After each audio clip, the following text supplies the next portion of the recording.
মা তাড়াতাড়ি ভাত দাও। হ্যাঁ হ্যাঁ দিচ্ছি। এই যে প্রথমে গরম গরম সাদা ভাত দিয়ে দিলাম, প্রথমেই দিয়ে দিলাম পেঁয়াজ আর সাথে একটা কাঁচা লঙ্কা। জানো তো আমার মেনুতে কাঁচা লঙ্কা একটা থাকবেই।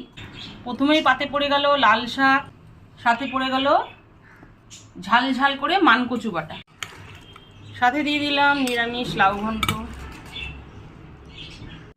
দিয়ে দিলাম পাতলা পুঁটি মাছের ঝোল। আজকে পুঁটি মাছের ঝোল করেছি, ঝাল করিনি। সব সময় ঝাল ভাল লাগে না, মনে হয় একদিন পাতলা ঝোল খেতে ইচ্ছে করে। সবশেষে একটু ঝোলও দিয়ে দিলাম।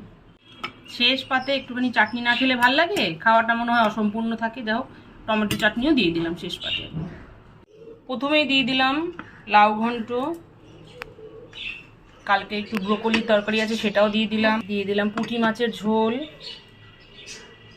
কালকের একটু মালাই চিংড়ি আছে সেটাও দিয়ে দিলাম। সব শেষে টমেটো চাটনি। মঙ্গলবারের একদম লাঞ্চ থালি পুরো রেডি। এবার খেতে বসে পড়ো, চটপট খাওয়া দাওয়া শুরু করো। আজকে মেনুটা কিন্তু একদম হালকা পাতলাই আছে না।